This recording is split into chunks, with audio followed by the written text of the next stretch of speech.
All right, we're picking back up where we left off. So, video number 2 here. Squoggy little squib, groby little grub. At last, the BFG got clear of them all, and in another couple minutes, the pack of giants was out of sight over the horizon. Sophie popped her head up from the pocket. I didn't like that, she said. Shoo, said the BFG. Shoo, and far between. There was a nasty, crotching mood today, was they not? I is sorry you is having such a whirligig time. No worse than you, Sophie said. Would they ever really hurt you? I isn't ever trusting them, the BFG said. How do they actually catch the humans they eat? Sophie asked. They is usually just sticking an arm in through the bedroom window and snitching them from their beds, the BFG said. Like you did to me? Ah, but I isn't eating you, the BFG said. How else do they catch 'em? Sophie asked. Sometimes, the BFG said, they is swimmelin' in from the sea like fishies, with only their heads showing above water. And then out comes a big hairy hand and grabbles someone off the beach. Children as well? Often chillers, the BFG said. Little childers who is building sandcastles on the beach. That is who the swimmeling ones are after.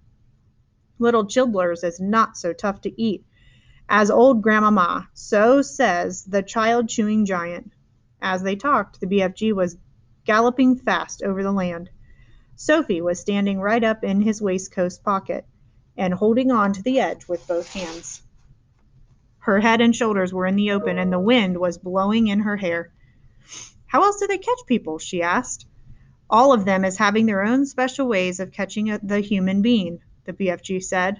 The meat-dripping giant is preferred to pretend he is a big tree growing in the park. He is standing in the park in the dusky evening, and he is holding great big branches over his head, and there he is waiting until some happy family is coming to have a picnic under the spreading tree. The meat-dripping giant is watching them as they lay out their little picnic. But in the end, it is the meat dripper who is having the picnic. It's too awful, Sophie cried. The gizzard gulping giant is a city lover, the BFG went on. The gizzard gulper is lying high up between the roof of houses in the big cities. He is lying there snugly as a sniggler and watching the human beings walk on the street below. And when he sees one that looks like it has a wopsy good flavor, he grabs it. He is simply reaching down and snitching it off the street like a monkey taking a nut. He says it's nice to be able to pick and choose what you is having for your supper. He said it is like choosing from a menu. Don't people see him doing it? Sophie asked. Never is they seeing him. Do not forget it is dusky dark at this time. Also, the gizzard gulper has a very fast arm. His arm is going up and down quicker than Squinker's. But if all these people are disappearing every night, surely there's some sort of an outcry, Sophie said. The world is a whopping big place, the BFG said. It was 100 different countries. The giant is clever. They is careful not to go skedaddling off the same country too often. They is always switch fiddling around. Even so, Sophie said, do not forget the BFG. That human beings is disappearing everywhere all the time, even without the giant is guzzling them up. Human beings is killing each other much quicker than the giants is doing it. But they don't eat each other, Sophie said. Giants isn't eating each other either, the BFG said, nor is giants killing each other. Giants is not very lovey, but they is not killing each other. Nor is crocodile-dillies killing other crocodile-dillies, nor is pussycats killing pussycats. They kill mice, Sophie said. Ah, but they is not killing their own kind, the BFG said. Human beings is the only animal that is killing their own kind. Don't poisonous snakes kill each other? Sophie asked. She was searching desperately for another creature that behaved as badly as the human. Even poisonous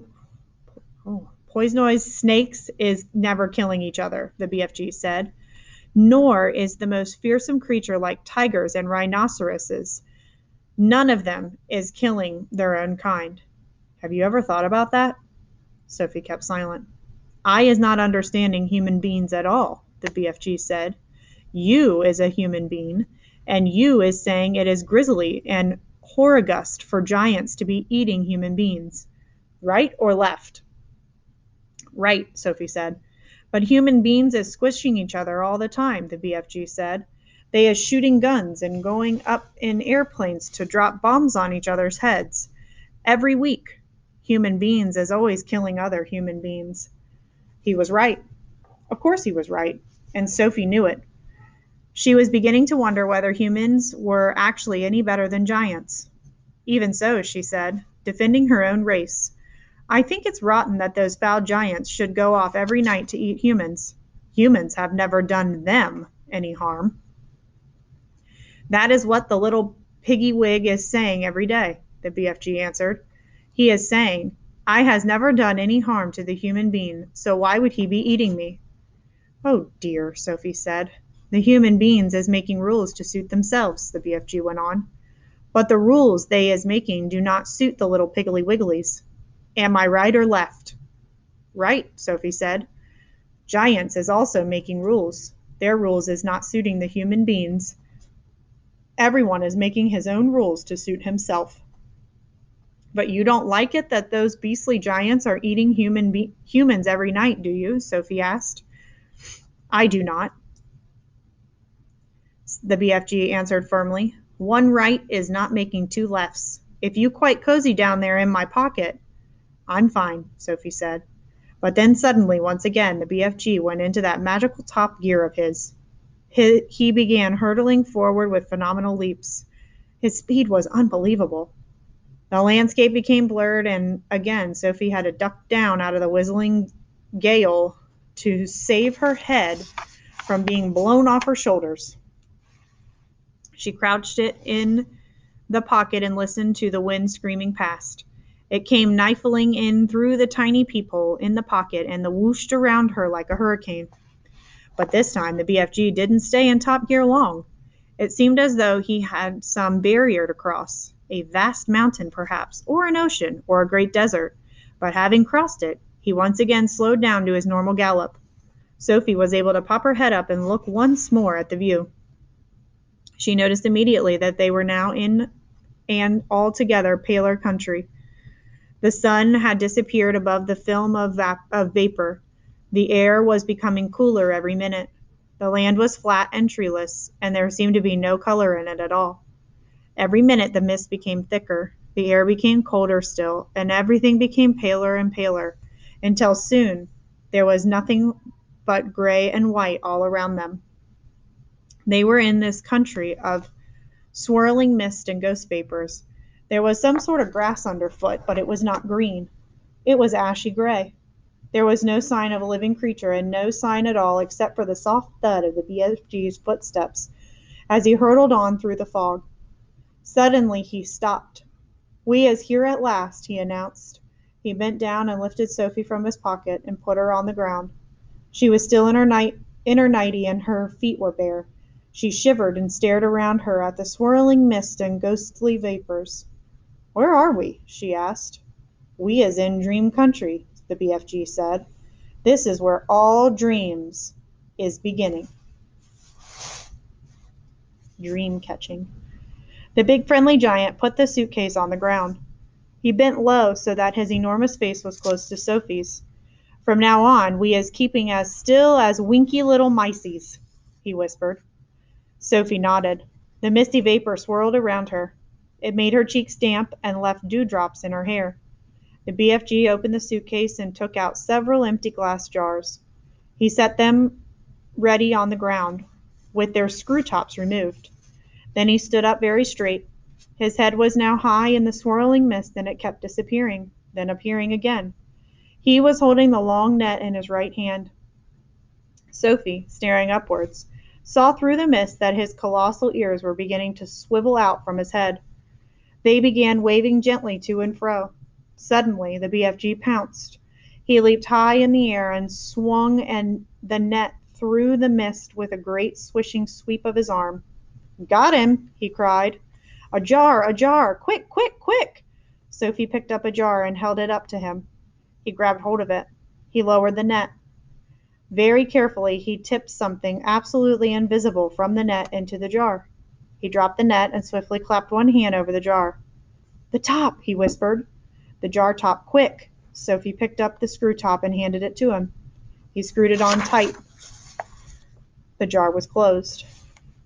The BFG was very excited. He held the jar close to one ear and listened intently. "It's a Winx Squiffler," he whispered with a thrill in his voice. It's it's even better. It's a fizz wizard. It's a golden fizz wizard." Sophie stared at him. "Oh my," he said, holding the jar in front of him. "This will be giving some little trotter a very happy night when I is blowing it in." "It is a really good one?" Sophie asked. "A good one?" he cried. "It's a golden fizz wizard. It is not often I get one of these." He handed the jar to Sophie and said, "Please be still as a starfish now. I is thinking there may be a whole swarm of fizz wizards up here today. And do kindly stop breathing. You is terribly noisy down there." "I haven't moved a muscle," Sophie said. "Then don't," the BFG answered sharply. Once again he stood up tall in the mist, holding his net at the ready. Then came the long silence, the waiting, the listening, and at last, with surprising sadness, came the leap and the squish of the net. "Another jar!" he cried. "Quick, quick, quick!" When the second dream was safely in the jar and the top was screwed down, the BFG held it to his ear. "Oh no!" he cried. "Oh, mince my maggots! Oh, swipe my swoggles!" "What's the matter?" Sophie asked. "It's a Trogglehumper!" he shouted. His voice was filled with fury and anguish. "Oh, save our Solos!" he cried. "Deliver us from weasels! The devil is dancing on my dibbler!" "What are you talking about?" Sophie said. The BFG was getting more distressed every moment. "Oh, bash my eye bones!" he cried, waving the jar in the air. "I come all this way to get this lovely golden dream, and that is wow, let me try that again. Golden dreams, and what is I catching?" "What are you catching?" Sophie said. "I is catching a frightsome Trogglehumper," he cried. "This is a bad, bad dream. It is worse than a bad dream. It is a nightmare." "Oh dear," Sophie said. "What will you do with that?" "I is never, never letting it go," the BFG cried. "If I do, then some poor little toddler will have the most curdle-blooding time. This one is a real kicksy bog thumper. I is exploding it as soon as I get home." "Nightmares are horrible," Sophie said. "I had one once and I woke up sweating all over. With this one you'd be waking up screaming all over." The BFG said. "The one would make your teeth stand on end. If this one got into you, your blood would be freezing to icicles and your skin would go creeping across the floor." "Is it as bad as that?" "It's worse!" cried the BFG. "This is a real whoopsie grub switcher." "You said it was a Trogglehumper," Sophie told him. "It is a Trogglehumper," cried the exasperated BFG. "But it is a bog thumper and a grub switcher. It's all three, riddled into one." "Oh, I is so glad I is clutched it tight. Ah, you wicked beastie, you!" he cried, holding up the jar and staring at it. "Never more is you going to be bunk doodling the poor little human beanie toddlers." Sophie, who was also staring into the glass jar, cried out, "I can see it! There's something in there." "Of course there's something in there," the BFG said. "You was looking at frightsome Trogglehumper." "But you told me dreams were invisible." "They is always invisible until they are captured," the BFG told her. "After that they is losing a little of their invisibility. We is seeing this one very clearly."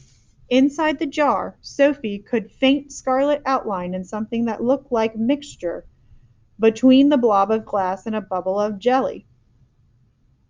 It was moving violently, thrashing against the sides of the jar and forever changing shape. "It is wiggling all over the place," Sophie cried.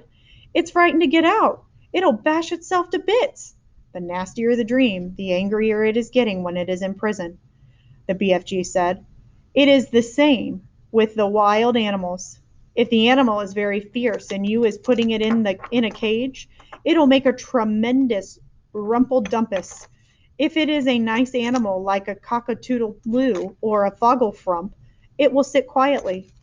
Dreams is exactly the same. This one is a nasty, fierce, bog-rotting nightmare. Just look at him, splashing himself against the glass. It is quite frightening, Sophie cried. I would be hating to get this one inside me on a darksome night, the BFG said. So would I, Sophie said. The BFG started putting the bottles back into the suitcase. Is that all? Sophie asked. Are we going? I is so upset by this troggle-humping, bog-thumping grob-switcher, the BFG said, that I is not wishing to go on. Dream catching is finished for today. Soon Sophie was back into the waist pocket, and then the BFG was racing home as fast as he could. When at last they emerged out of the mist and came on to the hot yellow wasteland, all the other giants were sprawled out on the ground, fast asleep.